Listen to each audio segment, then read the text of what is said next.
तो आज अपन इस लेक्चर के अंदर बात करने वाले हैं ग्लोबल वार्मिंग आखिरकार होती क्या है। तो देखिए, ग्लोबल वार्मिंग पढ़ रहे हैं तो नाम से पता लगाइए, ग्लोबल। ग्लोबल मतलब क्या आ गया? ग्लोबल का मतलब आ गया पूरी की पूरी अर्थ, पूरी की पूरी क्या आ गई? अर्थ। एंड वार्मिंग मतलब क्या आ गया? हीट,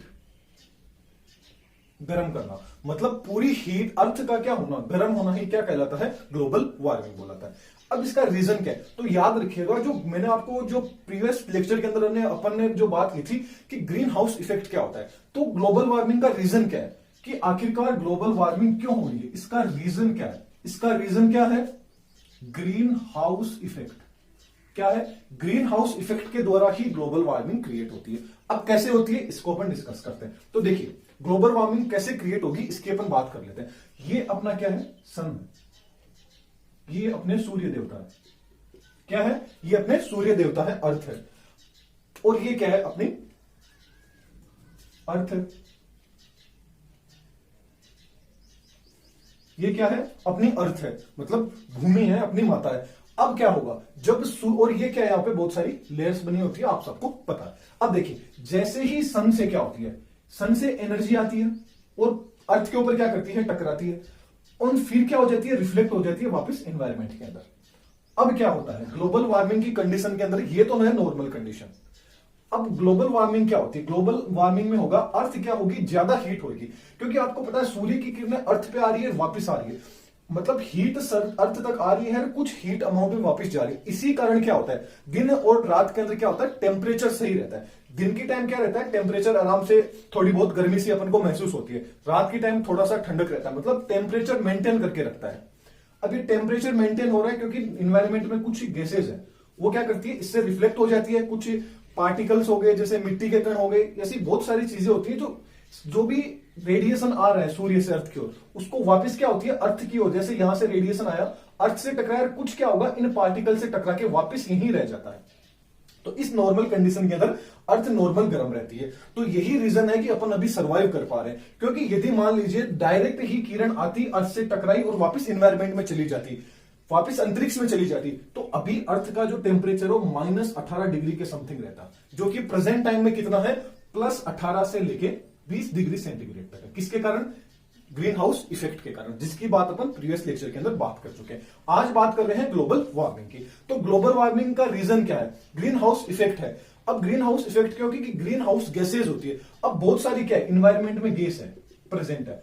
अब ये गैस क्या है? पहले तो नेचुरली प्रेजेंट थी, अब क्या है? जैसे जैसे औद्योगिकरण की प्रोसेस स्टार्ट हुई है, जैसे जैसे क्या हुआ है? औद्योगिक क्रांति आई है, इंडस्ट्रियल जो रिवोल्यूशन आया है, उसके कारण क्या हो रहा है कि जो ग्रीन हाउस गैसेज कौन कौन सी थी, जो अपनी NO2 होगी, नाइट्रस ऑक्साइड आ गई, क्लोरोफ्लोरोकार्बन आ गई, मेथेन आ गई, कार्बन डाइऑक्साइड आ गई, ये सबकी क्या है? ग्रीन हाउस गैसेज है। अब ये क्या हो रही है? इनका बहुत ही ज्यादा अंबिशन हो रहा है, जिसके कारण क्या हो रहा है कि जो एनवायरमेंट के अंदर क्या है, इनकी मात्रा क्या हो रही है? इंक्रीज हो रही है। इन पार्टिकल्स की क्या हो रही है? मात्रा इंक्रीज हो रही है। इसके साथ ही क्या है? एक जल वाष्प, सबसे ज्यादा इसी को प्रेजेंट टाइम के अंदर माना जाता है कि इसी के कारण क्या हो रहा है? ग्लोबल वार्मिंग की मात्रा अधिक हो रही है, मतलब हीट है वो सबसे ज्यादा गर्म हो रही है। कैसे हो रही है? आगे अपन चर्चा करने वाले हैं। तो अब जैसे ही इनकी मात्रा क्या हो रही है, अर्थ के अंदर की जो सरफेस है वहां क्या हो रही है? इकट्ठी हो रही है। तो जैसे ही सन से हीट आएगी, वो हीट अर्थ से टकराएगी और ये पार्टिकल क्या करेंगे? उस हीट को वापस नहीं जाने देंगे, उस विकिरण को वापस नहीं जाने देंगे। इन्हीं से वो रिफ्लेक्ट हो जाएगी और वापस क्या होगी? वो अर्थ पर ही रह जाएगी। जिस कारण क्या हो रहा है? अर्थ का जो टेम्परेचर है वो दिन प्रतिदिन क्या हो रहा है? इंक्रीज हो रहा है, जो कि क्या है? बहुत ही हानिकारक है। इसी अर्थ का टेम्परेचर क्या हो रहा है? इससे क्या हो रहा है? अर्थ का टेम्परेचर इंक्रीज हो रहा है, और इसीलिए इसको बोलते हैं ग्लोबल वार्मिंग। मतलब अर्थ का टेम्परेचर क्या होना? हीट होना, अर्थ का हीट होना, टेम्परेचर हाई होना, इसी को क्या बोल देते हैं? ग्लोबल वार्मिंग बोल देते हैं। That's clear. यहां आप सिर्फ समझ लीजिए, नोट्स आपको टेलीग्राम पे मिल जाएंगे, वहां से आप पढ़ सकते हैं उनको। तो देखिए, अब आपको पता चल गया कि ग्लोबल वार्मिंग क्या है, इसके रीजन क्या है। इसका रीजन है green house effect. Green house gases कौन सी आ गई? NO2 होगी, CFC होगी, NH4 होगी, CO2 होगी, जल वाष्प। बात करें जल वाष्प क्या है, आपने कभी प्रयोग किया होगा घर में, एक पतीला लिया होगा आपने और ये गैस के नीचे उसको रख दिया, इसके अंदर क्या डाल दिया आपने? पानी डाल दिया। अब पानी डाला तो पानी क्या है? वाष्प के रूप में बाहर निकल रहा है, राइट? गर्म करोगे तब। अब ये जो वाष्प है ये बाहर निकल रहा है, मान लीजिए अपन ने इस पानी को गर्म किया तो अपन ने इसको 1 डिग्री टेम्परेचर दिया, मान लेते हैं 1 डिग्री टेम्परेचर दिया जिससे पानी गर्म हुआ। तो अब ये पानी वापस ठंडा होगा ना, तब भी इसको 1 डिग्री टेम्परेचर क्या कर देगा, ये उसको रिलीज कर देगा। जो टेम्परेचर इसने 1 डिग्री लिया है उसको क्या कर देगा, ये रिलीज कर देगा। तब क्या होगा, ठंडा होगा। इसका एग्जाम्पल ऐसे समझिए, एक तो ले लीजिए आप लोहे को, एक ले लीजिए आप पानी को, इन दोनों को क्या कीजिए आप साथ में क्या कीजिए, गर्म कीजिए। जैसे ही इन दोनों को साथ में गर्म करेंगे तो बताइए जल्दी से सबसे पहले ठंडा कौन होगा, सबसे पहले आप सही बोले, सबसे पहले ठंडा होगा लोहा। अब लोहा ठंडा हो गया, पानी क्या होगा, धीरे धीरे ठंडा होगा। आपको भी पता है पानी बहुत ही ज्यादा धीरे धीरे ठंडा होता है। अब जैसे ही पानी बहुत ज्यादा धीरे धीरे ठंडा होगा तो क्या होगा, वो उतनी ही हीट वापस निकालेगा, बूंदे उससे निकलेगी। अब ये क्या हो रही है, ये पूरी की पूरी जाके अर्थ की जो सरफेस है, एनवायरमेंट जो आप लेयर है, वहां पे क्या हो रही है, जाके इकट्ठी हो रही है। अब जिसके कारण हो रहा क्या है, सन से हीट आ रही है, अर्थ से टकरा के जब वो वापस जाएगी तो एनवायरमेंट में जो पानी है वो गर्म होगा। अब वो गर्म हो रहा है, पानी क्या हो रहा है, गर्म हो रहा है। अब दिन की टाइम तो ये प्रोसेस हो गई। अब नमी देखिए आप, जैसे ही रात होगा तो ये पानी ठंडा होगा। अब इसको एनर्जी हीट नहीं मिल रही है इतनी, तो पानी क्या होगा, अब नॉर्मल कंडीशन आ गई तो पानी ठंडा होगा। ठंडा हो रहा है तो ये क्या कर रहा है, एनर्जी को वापस रिलीज कर रहा है। एनर्जी को क्या कर रहा है, रिलीज कर रहा है ये वाटर। अब एनर्जी को रिलीज कर रहा है तो आसपास का टेम्परेचर क्या हो रहा है, इंक्रीज हो रहा है। इसीलिए अभी की टाइम आप देख रहे होंगे थोड़ी नमी महसूस होती है अपन को, ऐसे गर्मी लगती है। जैसे आज ही अभी बारिश हुई है, थोड़ी देर में देखोगे गर्मी लगी। वो इसी रीजन के कारण हो रहा है। किसके कारण, ग्लोबल वार्मिंग है, उसके कारण ये चीज प्रोसेस हो रही है। अब देखते हैं अपन इसका क्या कारण है, ग्लोबल वार्मिंग का कारण क्या है। तो इसका कारण एक तो आ जाता है वनों की अपन बहुत ही ज्यादा कटाई कर रहे हैं। क्या कर रहे हैं, वन को बहुत ही ज्यादा नष्ट कर रहे हैं, वनों की कटाई। वनों को क्या कर रहे हैं, बहुत ही ज्यादा अपन काट रहे हैं, जिससे क्या हो रहा है। अब इसका रीजन देखिए, वन को काट रहे हैं। मान लीजिए ये एक जगह है जहां के ऊपर अपन ने 20 पेड़ लगा रखे हैं। कितने पेड़ लगा रखे हैं, 20 पेड़ लगा रखे हैं। तो सोचिए ये जो भी CO2 आ रही है वो ये पेड़ क्या कर रहे हैं, ये पेड़ क्या कर रहे हैं, CO2 को ले रहे हैं और फोटोसिंथेसिस के द्वारा O2 को बाहर निकाल रहे हैं, संतुलन करने का यही काम कर रहे हैं। अब सोचिए अपन इन 20 के पेड़ों को काट देंगे, यहां अपन ने क्या कर दी, फैक्ट्रियां लगा दी। क्या लगा दी, फैक्ट्रियां लगा दी। तो सोचिए अपन ने CO2 तो ले नहीं रहे हैं, बल्कि जो अपन क्या कर रहे हैं, CO2 को बाहर निकाल रहे हैं। पहले तो ये पेड़ 20 पेड़ अपन ने कम कर दिए, उसकी CO2 अपन ने ज्यादा बढ़ा दी। उल्टी का अपन क्या कर रहे हैं, और CO2 को बाहर निकाल रहे हैं, जिससे क्या हो रहा है, वनों की कटाई हो रही है। अब वनों की कटाई हो रही है तो क्या हो रहा है, ऑक्सीजन भी कमी आ रही है और CO2 भी ज्यादा हो रही है। अपन ने यहाँ पे क्या लगा दी, फैक्ट्रियां लगा दी, तो और ज्यादा पोल्यूशन अपन कर रहे हैं। तो पहला पॉइंट तो ये हो गया, ये चीज क्या है, ग्लोबल वार्मिंग के लिए रिस्पॉन्सिबल है कौन, पहला आ गया वनों की कटाई। फिर बात करें वाहनों का प्रयोग, अपन क्या करते हैं, बहुत ज्यादा व्हीकल्स का यूज करते हैं। किसका, वाहनों का, जिनसे क्या होता है, बहुत ही ज्यादा CO2 निकलती है, क्योंकि फॉसिल फ्यूल डलता है उनके अंदर, वो क्या करते हैं, CO2 को बाहर निकाल देते हैं। 2 पॉइंट हो गए।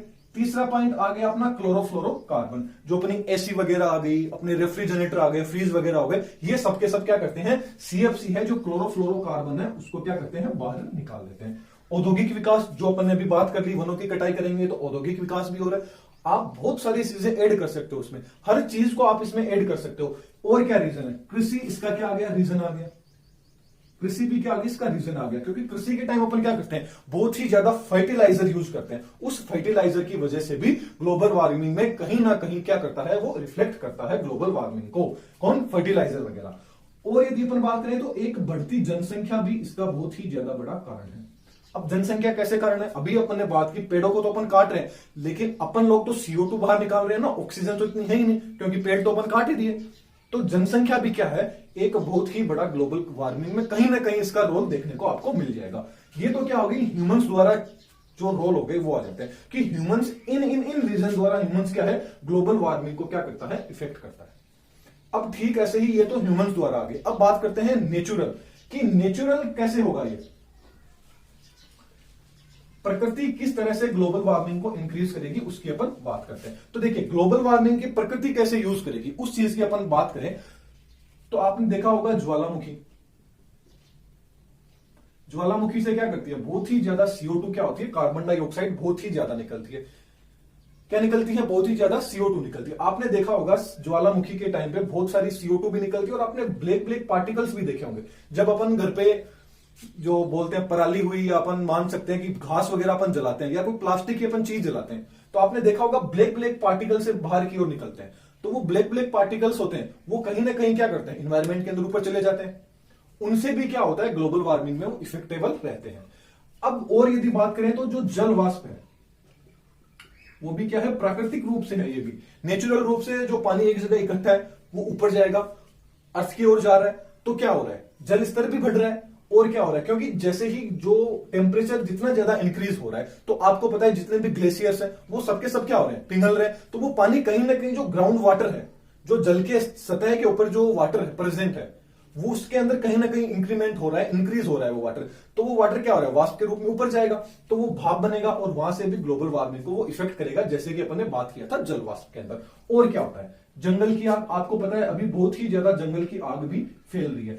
इसी के द्वारा भी क्या हो रहा है, O2 की तो क्या आ रही है, कमी आ रही है, और CO2 क्या हो रही है, इंक्रीज हो रहा है, जो भी ग्लोबल वार्मिंग के लिए बहुत ही ज्यादा इफेक्टेबल है। देखा होगा इंग्लैंड हुआ, अमेरिका, ब्रिटेन, उधर की साइड आपने देखा होगा अभी जंगल की आग लग रही है।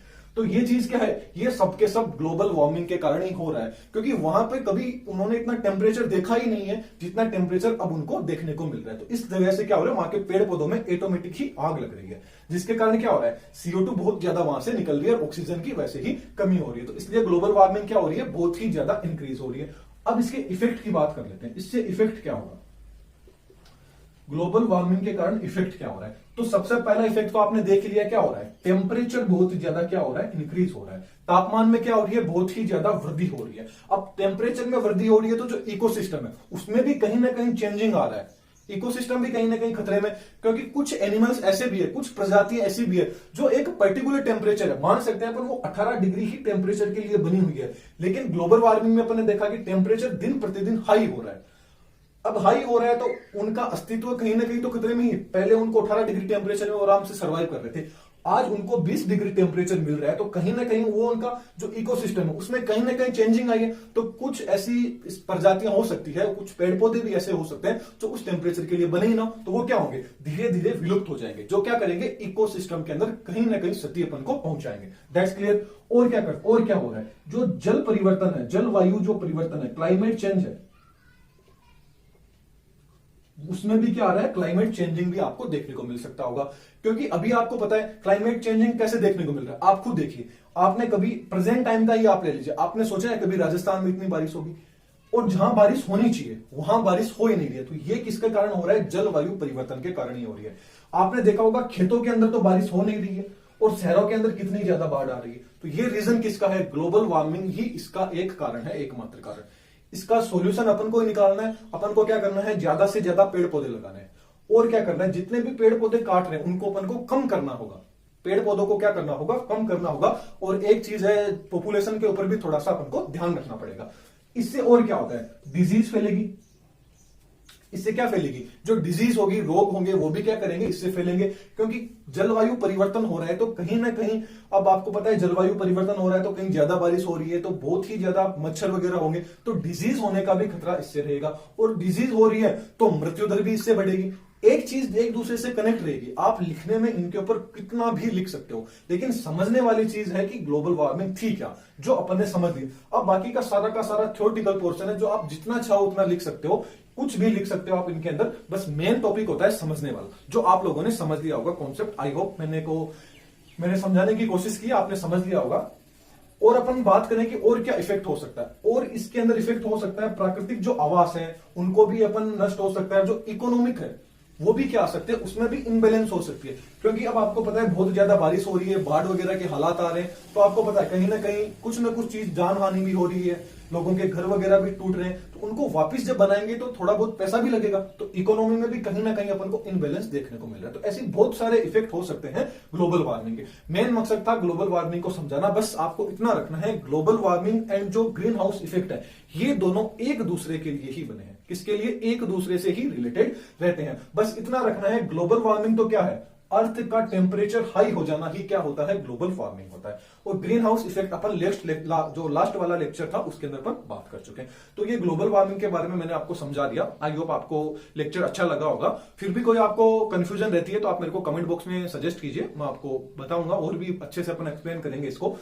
नोट्स है वो मैंने आपको टेलीग्राम के ऊपर प्रोवाइड करवा दिए, तो आप यहां सिर्फ समझ लीजिए, नोट्स आप वहां से देख सकते हो। Thank you. नेक्स्ट लेक्चर के अंदर अपन फिर मिलेंगे।